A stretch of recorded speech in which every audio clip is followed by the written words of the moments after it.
Terran fans in the chat. There aren't that many Terran players in Poland. Obviously, the big one, the best one, is Spirit. But Spirit isn't here this week. He has won many editions of this weekly tournament, or this bi-weekly tournament before. I believe the first and the third, if I'm not mistaken. So Spirit, he's got a lot of wins under his belt, but he is not here this week. He's unavailable, which means it's mainly Zerg and Protoss. So if you're looking for some Terran action, I apologize. We don't have a Terran for you here. Not today, not in this edition. But here we go. Spawning in the top left-hand corner of Hardlead, we have the Polish Protoss player, the Red Protoss, representing Storm Gaming. It is Gerald. And spawning in the bottom right-hand corner, we have the cheesiest Zerg player in all of Poland, representing Team MY Fixed. It is Snoxtar. Going for the 12 pool. Not just the 12 pool, by the way. We have a proxy hatch on the way alongside, and the drone has arrived.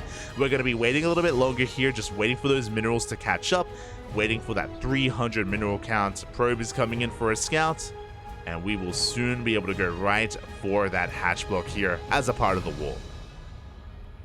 Oh, probe is coming in. We're in position. Oh, the wall is thrown down. We throw down the forge even. Gerald's reading Snoxtar like a book. The hatchery is going to be placed, but was delayed by a moment there, and again, wasn't able to disrupt this wall the way that he wanted to. So again, a good reaction out of Gerald. As a reminder to what I just said, Snoxtar, he has a reputation in Poland. He's pulling the boys! Snoxtar, he has a reputation. Again, he is the cheesiest player in the region, and he has caused upsets. He has caused upsets in the past. But Geralt, reading him like a book, throws down the forge, starts up the cannons, will soon be starting up those cannons, forces a cancel in the hatchery. Blings, they try to get us around. The drone does mineral walk past the army, past the zealot. Drones are on the other side. They're going to try to focus down that cannon. The zealot stands strong. Zealot barely goes down. Hatchery on the way in the main even. Oh my god. Meanwhile, the drones were pulled earlier, but it looks like we pulled back. It looks like Snoxtar, he did change his mind. Looks like we're going to be able to get a pylon, but this cannon does finish. With the completion of this cannon, how do we break in? We don't. Snoxtar's droning. It looks like this rush has concluded. Can we get the cancel? We do barely cancel in time. We did force a lot of lost mining time. As Geralt, he has yet to expand. Warp gate has been delayed. He was forced to wall off and to throw down a cannon and a forge. Snoxtar, he's going to try to transition out of this, but it's going to be a long road to recovery here. Again, Snoxtar, he's still behind in drones. He's now taking a gas geyser, but his gases are, of course, heavily delayed. It's, yeah, going to be quite a trek here. Snoxtar, is he double expanding? Oh my god, he is. Well, that's the way to do it. We are taking a very fast third base here from Snoxtar.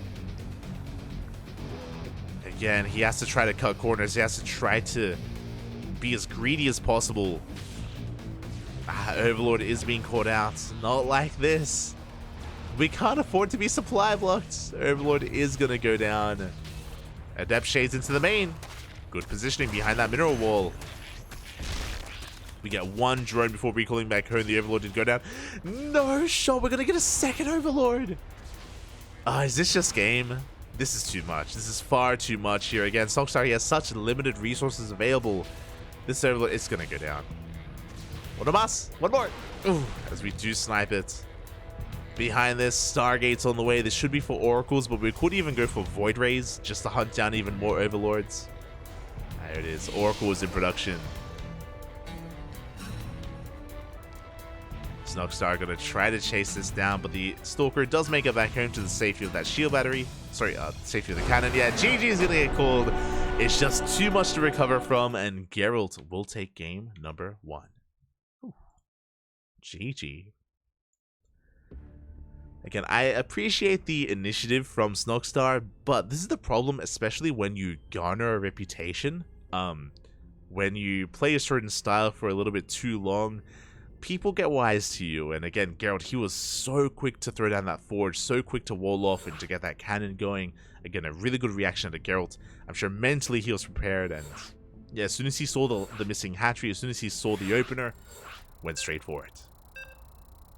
GG, well played. Solid play there from Gerald.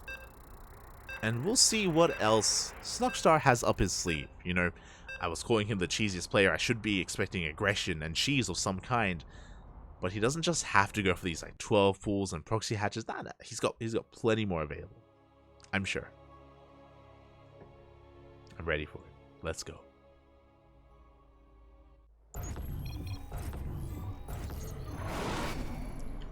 As we're getting into game number 2 and spawning in the top right-hand corner of Hecate, we have the Polish Protoss player, the Red Protoss, representing Storm Gaming, leading the series 1-0. It is Gerald. And spawning in the bottom left-hand corner, we have his opponents. We have the Blue Zerg player from the land of Poland as well, representing Team NY Fixed. It is Snoxtar. Okay, this time not going for a 12 pool, but that is a gas first. A very aggressive opener here from Snoxtar. This could lead into one of two things. This could be a Roach Rush, could be a Bane Bust, or it could be a Link Flood. We'll see. We'll see how this gas is utilized and whether we stay in gas past 100 and what we invested. We'll see. Regardless, aggression is on the way. Gerald, he has yet to scout the main base. He's in the dark. Drone is revealed. Gerald, he's more concerned with denying the natural base. He has yet to see if it's a 12 pool, how early the spawning pool is, how late it is, how early the gases are. Gerald is still in the dark. He's going to be checking. He does confirm the natural at least. Does confirm that his opponent is expanding. That's merely a piece of the puzzle. And the probe is going to be coming in, and we'll get confirmation the spawning pool is just now finishing, and the gases have been mined for quite some time. And we have our answer. Snoxtar, he has gotten 100 gas, and he's pulling out. Okay, he does pull out for a moment, then he pulls back in. So, trying to feed his opponent a little bit of misinformation there, making it look like he was only getting fast link speed. Link speed is on the way, but we pull back in and we go straight for the Roach Warren. So it is going to be a Roach Rush. Again, there was a lot on the table, either like link speed and then we just pull out and focus on mineral income. Could have gone into a Bailey Nest or that Roach Warren. Technically, we could have also gone for like a fast lair. That would have been crazy. That would have been wild. It would have been like fast 2-base, like a Nidus all in or drop. Well, actually, drop lords. We've seen that before.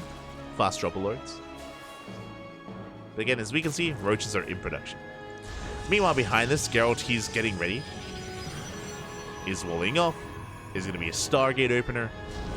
Shield battery is thrown down just to fully wall off. And the Adept across the map doesn't see too much. Does see a Ling, but is racing back home. I believe we haven't seen the Roach Warren. Gerald, he's not fully aware of what's going on. And it's going to be an all-in. Snoxtar, he expanded, yes, but he is not droned. He hasn't made a single worker in quite some time. It's not going to be just Lings and Roaches, it's going to be Ling Ravager. The goal here, the Ravagers are going to be piloting down the wall. They're going to create an opening, and then the Lings, they flood on in afterwards. There it is, we have a Shield Battery, second pylon. Void Ray is on the way. Gerald, he knows.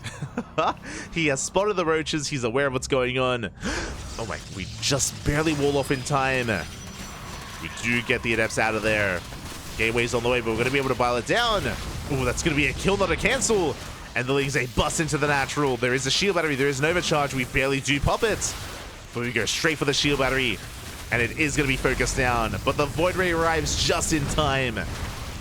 We're gaining ground. We're breaking through. But with the arrival of this Void Ray, we'll eventually clean this up. We focus down the Ravagers. Lings, they're getting into the mineral line, but we're running out of steam. The Biles. Oh my god. They connect. The Void Ray taking a lot of damage. The Lings, they get cleaned up in the main base. We're down to one Ravager left, only a handful of Lings, and this is not enough. We do get a couple more workers. File does not connect. We're getting into the main base once again, but there just aren't enough Lings here. Yeah, good control here out of Gerald. His workers, they turn around, they fight. GG, good luck gets called. And Gerald will take the series 2-0. GG. GG, well played. Again, a solid performance, solid defense there from Gerald. Even though he didn't see the Roach Warren, he was preparing defensively anyway. Void Ray first, not an Oracle, second Pylon, Shield Battery. As I mentioned before, Snoxtar, he is a very aggressive player. And if you scout a gas first, which was scouted, it was very wise of Gerald to just double down on defense. Even though he wasn't really sure what was coming his way, he knew that something crazy would be coming. And yeah, was ready for it as a result. Did take it. GG. Well played. My condolences to Snoxtar. He is going to be eliminated from the tournament. He is going to be eliminated. But a good run nonetheless. And entertaining games. GG. GG, well played. As we are now getting ready for our semi-finals.